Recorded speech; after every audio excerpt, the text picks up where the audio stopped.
seat. This is a matter of two matters actually, of Choi and New South Wales Ombudsman. Yes. Ms Smith appearing for the Ombudsman. Thank you. And counsel, Ms Smith? Or no, sorry, solicitor. Solicitor, thank you. From Crown or? From the Ombudsman, the legal counsel for the Ombudsman. Okay, thanks. All right, I understand Ms Choi's on the line and they'll put her through momentarily.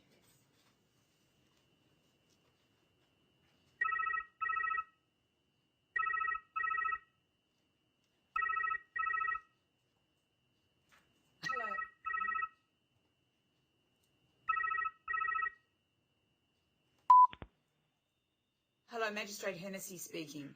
Magistrate, it's David in the registry. I have Ms Choi on the line for you. Thank you very much. Thank you. Hello, Ms Choi, can you hear me? Yes, I can hear you. It's Magistrate Hennessy. How are you this afternoon?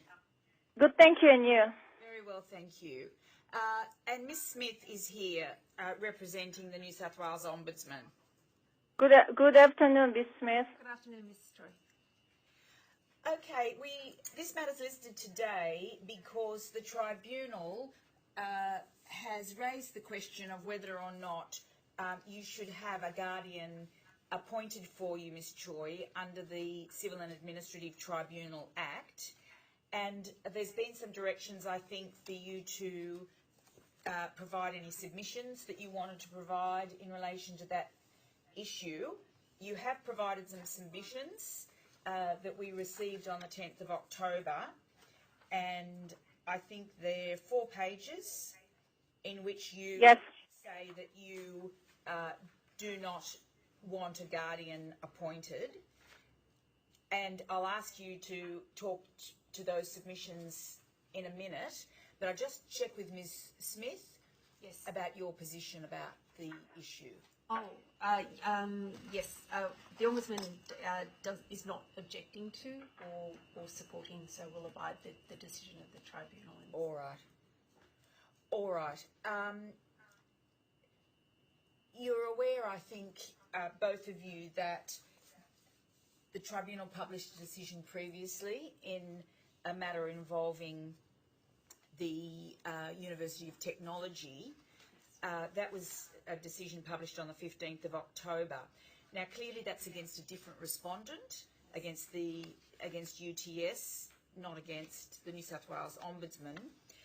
In that decision, which was a decision in which I was the member, I appointed a guardian ad litem for you, Ms Choi, for, I think, 4 matters against the University of Technology, and there may be another matter where another order's been made, I think, involving the University of Technology.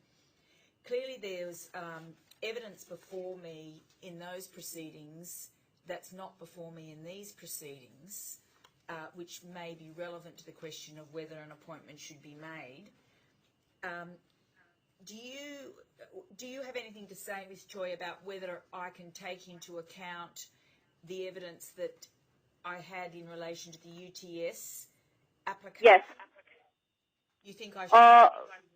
Yes, actually, have you read my previous submissions, like before I handed in September? In these proceedings or in the previous proceedings? The Ombudsman is it was the relating the case number 2018-226998. I submitted my submission against appointing a guardian ad litem. Yes. It was September, and then I put down the grounds in details why I do not need the appointment, and then why the tribunal does not shouldn't to appoint. It was 20th of September. Yes, I've got those. That seems to relate mostly to the GIPA application more than to the anti-discrimination application. But you're opposing the appointment in both applications, is that right? Yes, exactly. Okay. Ms Joy, my issue is whether or not you have capacity to represent yourself, and that yes. That shouldn't really change depending on who the respondent is or what the proceedings are. It's more a question about your capacity than about these particular proceedings or why there might not be any need in these proceedings. Yes, I have some grounds. Okay. All right. I had directions hearings with principal member Pearson. In that directions hearings, they said that one of the reasons the tribunal appointed the guardian ad litem Mr. Hoyers because of cost. Yes. Right? Do you agree? That was mentioned in the previous decision. It's not. It was the direction hearings Yes. was mentioned. Cost. Do you mean that the fact that you'd had costs orders against you previously? No, not the cost. The cost, is if the tribunal proceeds my applications and the UTS's application, it will cost a lot. So for preventing the cost, so the tribunal appointed a guardian ad litem. No, that's not the reason. The reason. What is the reason then? The only reason to appoint a guardian ad litem is because the person, in this case you, if that person doesn't have capacity to represent themselves, that's why somebody else would speak for you if you don't have capacity, and also if it's in your best interests for somebody else to speak for you. It's not to do with that it's going to cost a lot of money if you represent yourself. Okay. Then capacity. Yes. So, yes, I will show my capacity. Okay. UTS, the respondent UTS ombudsman is totally different.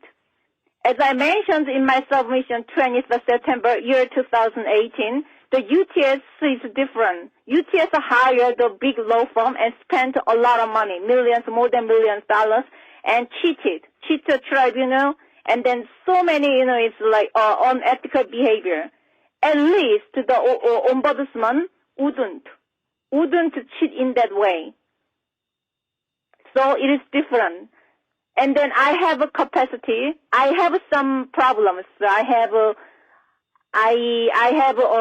it's like a lack of memory. But it's the woman after giving birth or before the it's like menstruation stops just before we have a lack of memories. So it doesn't really matter. And I have a capacity to represent to myself here. At least I can prove, it's show the grounds, and then I can tell the truth.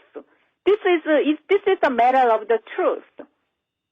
I'm not telling a lie, and then I know this is, even though, I know, I heard from the member, it's justice sometimes cannot win at NCAT.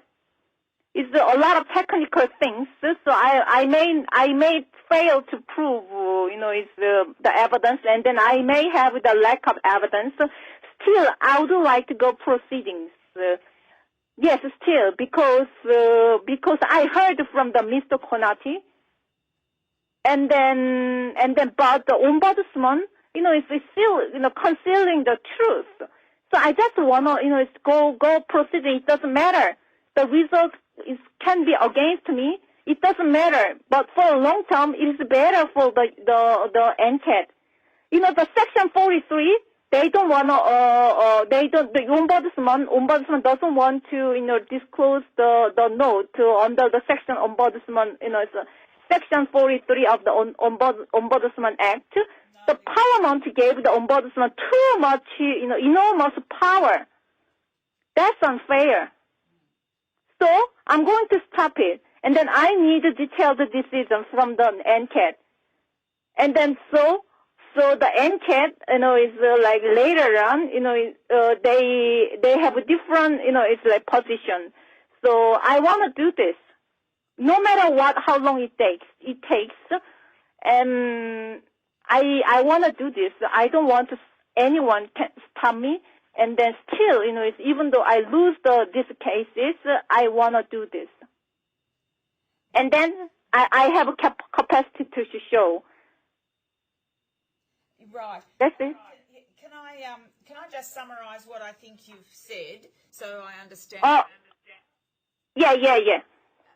Ms. Choi, what you're saying is that even if you lose the case under the GIPA Act because the information that you're asking for is excluded information and therefore your application's invalid, you want the tribunal to make that decision that your application's invalid so that you can persuade the government to change Section 43. Is that what you're saying? Yes. It is the worst case. All right. But still, I'm going to show the tribunal is not excluded information, and then tribunal should order the ombudsman to disclose the note, the information. I'm not requesting the ombudsman to disclose everything, all the information. I just want firstly, if the ombudsman is keeping the note, at the same time, it's like if the note shows the UTS terminated me from the bachelor of the nursing because of my mental disorders. The ombudsman's staff, Mr. Konati, told me it was the 4th of October and it was the 24th of October. He met me 3 times. He said he even apologized to me. But how come the ombudsman is trying to conceal the fact and then doesn't disclose? This is the Ombudsman Act to give the ombudsman too much power. No, it's not right. But you understand, don't you, that the tribunal has to apply the law and yes. we don't have a choice. So, yes, I know. So why? No matter what, I won. No, I beg your pardon, I've missed that last thing you said. Yes, no matter what the result is, yes, I should. I request NK to write decision in details. So Parliament should understand the side effect, how the ombudsman use the act to unfair act to, bravely and unfairly. I see. All right, thank you. And do you want to say anything about whether or not I can rely on the evidence given in the proceedings against UTS about your capacity, such as the psychiatric evidence and the medical evidence and the submission that UTS made? Okay, exactly. Okay. To UTS, the proceeding in relation to the UTS, I submitted very long. I admit very long submissions without sleeping. But now it has changed. I'm not gonna submit the very long submissions. I'm going to send the submissions around 10 or 20 pages. I'm not gonna send. Anyhow, if I fail in the GIPA applications, I cannot. It's hard to provide. It is hard to prove my disability application against the ombudsman. There are two. The Magistrate Hennessy, there are 2 applications: disability application, and then another one is what is this? Victimization. Huh? Victimization. Yes. Victimization applications. You should make the 2 applications. Yes. Well, so I can. It's hard to prove the disability applications, but victimization maybe.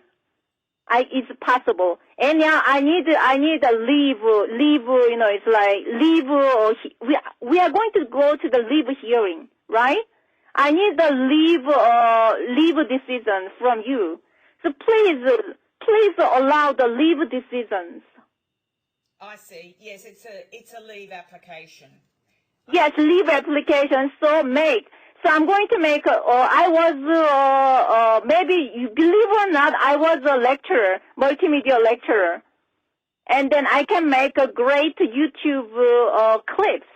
I'm going to make a YouTube clip so the public all over the world should know how the Ombudsman uses Ombudsman Act unfairly. I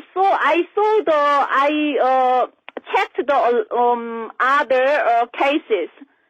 The Ombudsman used the Ombudsman Act. So far, it's abused the Ombudsman Act. That's not fair. Parliament doesn't know. I'm going to fix it. So I need the decision in details. And then also, I asked the Magistrate Hennessy, don't spend the money for the girl. Don't spend. I'm going to go follow the process, all the process. So please stop doing. Okay. Can I just clarify what you said? Don't spend the money. What money are you talking about not to spend? Yeah, Australian government should spend for the girl. If the NK determined to appoint a girl. Oh, so Mr. Hoyers would not work for free. I understand. So don't spend the money on the Guardian. Is that what you mean? Exactly. Right. All right. Thank you. Anything else you'd like to say, Ms. Choi? Yes. Actually, it is a shame. It's like I asked the Ombudsman's two managers to disclose the note, but they rejected. If they disclose the note, and then the matter would be easier, I believe, but they rejected. So I know. I know Mr. Conati said is the Professor John Daly, who is very powerful, who made the UTS the nursing faculty is growing bigger and bigger. UTS enrolled over 2,000 nursing students each year, compared to other universities less than 100. But UTS is different, receiving a lot of funding. So a lot of side effects comes. Side effects. I am the it's like scapegoat of the side effects. I believe. Okay. So as long as the Professor Daly determined that way, it's the same. That UTS and Ombudsman are working together. All right. Can I just believe or not? So now what I want to say is just to don't appoint my crops, in brief, don't appoint a girl. I'm not going to submit the long submissions, and then also I'm going to just tell the truth, what I'm having. I don't have to tell a lie, nothing. Because I have nothing to lose. I have nothing to lose. It doesn't matter. The cost orders doesn't matter for me. It doesn't affect me. So let me just change the Ombudsman Act, and then change the things. All right. You've focused mostly on your complaint under the GIPA Act. You've told me a little bit about your disability and victimisation complaint, that you want a chance to ask for permission for those complaints to go ahead. Yes.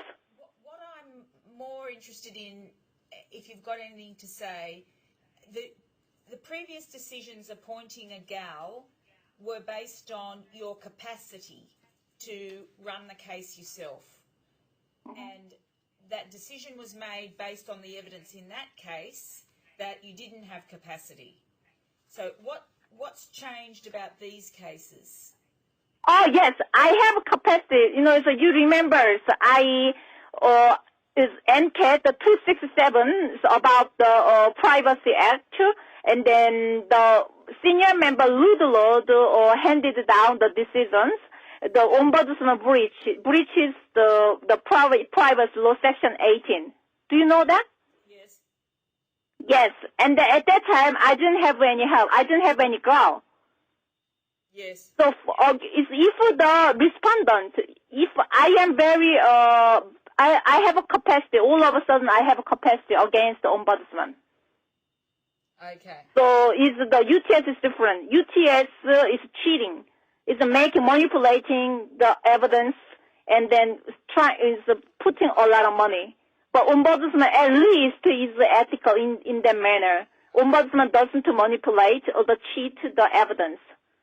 So I'm not a minor in front of the ombudsman. Just to represent myself in the ombudsman case. I can see, it's the result, it's like victimization, maybe I can win, but other GIPA and or the other disability, I'm not sure. I don't think so. But still, I want you to, proceed, allow me to have the case for the future. Because the Section 43, that Ombudsman Act must be changed. I talked to the Mr. Konati. What Mr. Konati said, she just followed the Professor Dali at UTS. UTS said, just kick her out. The nursing student, and just she did, because the ombudsman, Mr. Konati has a heavy workload, a lot of complaints. So just listen, because the Mr. Professor Dali has a powerful and well-known. Ombudsman is not a watchdog. No, too much powers. Okay, I understand. They should be fixed. I fix it. I should fix it. Don't think I'm the crazy woman. But at least I know Section 43 is unfair. Section 43 yeah, you understand. I do understand. It's like too much power. No, it's no good. I understand what you're saying. Thank you, Ms. Choi. Ms. Smith, would you like to say anything in response? No, Magistrate. What do you say? Magistrate Hennessy, would you want me to say more? Because this is evidence-based everything. So you have to write, it's a decision. So I want to support you. No, I understand. I'm just asking Ms. Smith if she wants to say anything, and I'll get back to you in a second. Okay. If I could just say one thing, but the Ombudsman is not taking a position on whether a guardian ad litem should be appointed, but would point out that this GIPA application is a question of statutory construction, question of law, and so the evidence that Ms. Choi wishes to rely upon in this application, I don't think will be relevant. The question in the GIPA application is really whether the information Ms. Choi is seeking is excluded information. Yes. Mr. Magistrate Hennessy, I want to talk. Mrs. Smith, you just keep saying it's excluded information, but who decides which information is excluded, which information is not excluded? Ombudsman doesn't have any, its discretion to determine which information is excluded and which information is not excluded. You should disclose the list of items you have information. So tribunal must to determine that information is excluded, that information is not excluded. Ombudsman shouldn't abuse the power like that. How dare you choose which information is excluded? Ms. Choi, Yes. It's not a matter for Ms. Smith to choose the information. It's a matter of what the legislation says is excluded information. And But Magistrate Hennessy, but what they said is the emails between me and Ombudsman is not excluded information. The information they gave me is everything I have. So it's useless information. Yes, Ms. Smith wants to clarify something, Ms. Choi. Ms. Choi, I would just like to clarify that your application was considered or decided to be an invalid application under Section 43 of the GIPA Act. You sought a review from the Information Commissioner. The Information Commissioner said that some of the material was not excluded material, and the Ombudsman went back through all of the information. Some of it related to NCAT applications, so that material is released as not being excluded, but the remainder of the material, all the Ombudsman has is material relating to your complaint. We don't have anything else.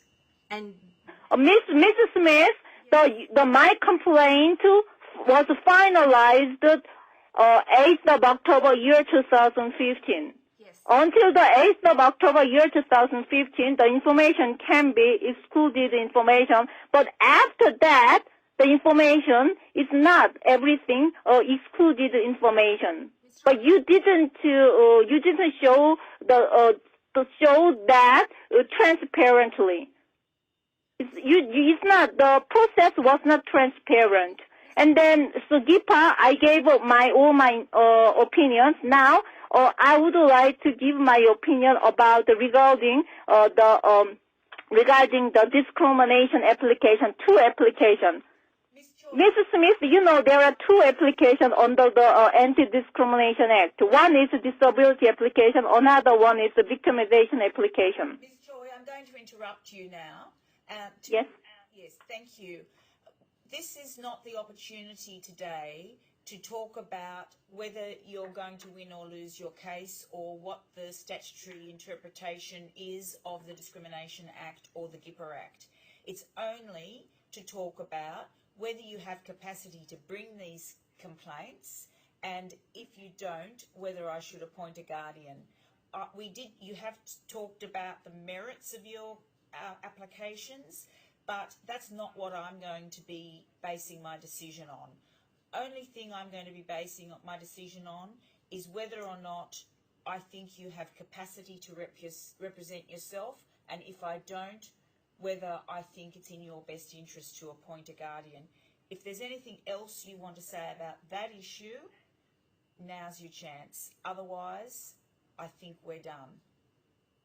Okay.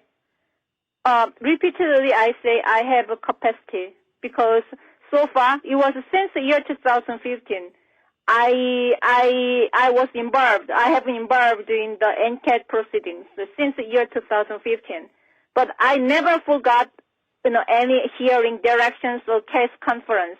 I always attended. Never forgot, and then never missed out any, any orders. So I have capacity, and then also I know the nature of the problem about the anti-discrimination and the victimization. So let me just manage my life. Maybe I'm a little bit emotionally. I have some emotional problem, but it has nothing to do with the capacity to manage my NCAT proceedings. So please let me just manage all the applications, not guardian ad litem. And then if NCAT appoint the guardian ad litem, and then it's a high percentage, Mr. Hoyer's work for the ombudsman, his matters. But I want him to focus on the UTS matters. He's busy.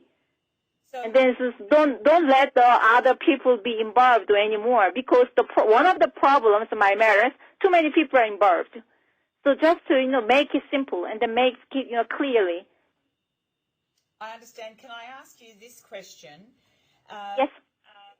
The gentleman who's your guardian at the moment on the UTS matters, are you saying that if I appointed a guardian, that you would like it to be the same person? I wouldn't say I like to, but it's a very high percentage. It's who he would be appointed. I don't think he's a bad person. But, it's like, UTS matter is enough. Too many matters, too many things, he has to work. But I want him to focus on the UTS matters. And then it's rule. We share the rule. I'm going to focus on the ombudsman matters. I understand. All right, Ms. Smith, do you want to say anything? No, no, just Okay. All right. So what I'm going to do is consider what you've both said. I think I'll just ask for the final time, Ms. Choi, this very specific question, and because you haven't answered it yet. In the previous case involving UTS, there was a lot of submissions and evidence from both you and from UTS about your medical condition and your ability to run a hearing yourself. And I relied on that evidence and submissions when I wrote the last decision. These are completely separate proceedings with different respondent. What I'm asking you is whether or not you think it's fair that I should rely on the same evidence about that your psychiatrist said about you and that you said about yourself in the previous proceedings in these proceedings. Magister Hennessy, please don't rely on the UTS matters. It's separate matters. It's different, and then also time passed. Mm-hmm. And then also the respondent is different. The what's different? Everything, all the situation is different. I understand what you're saying about the legal case is different, but why is the situation about whether you have capacity different? Because the time passed. I'm settling down here in Korea, and also the time passes. Okay. And I'm getting better. And then also, I had a lot of the heavy tasks, it's like responsible for, all the cases. But Mr. Hoyers, my guardian ad litem, is helping, assisting me, the UTS cases. And then I am psychologically and medically getting better. And for these cases.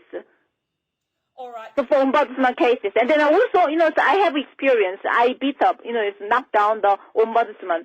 The privacy, even though I am not good at legal knowledge, I studied very hard.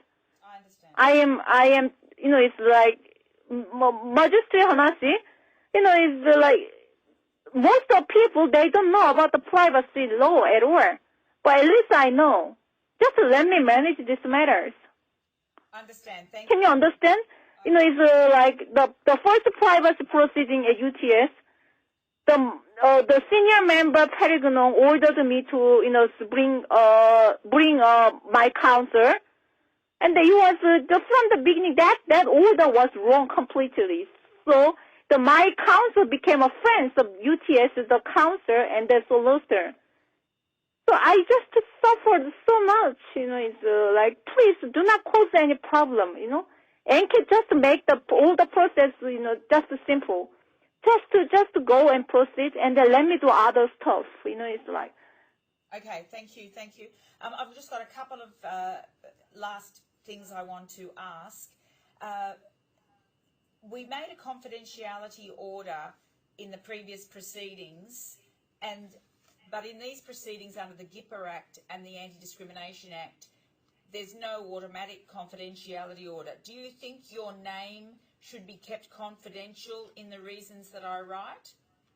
No confidential, because anyhow I'm going to put on the YouTube clips online. Why? A lot of people already know me. There is no, you don't have to. That's all right.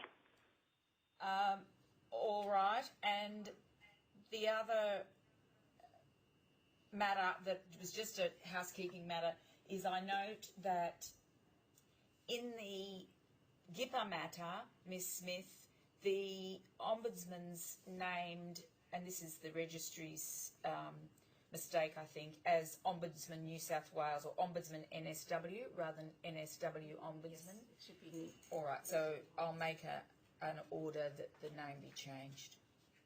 Magister Hennessy, I just want to ask you just to put down all the decision in details, so let the public, can read, understand the unfairity of the the Ombudsman Act.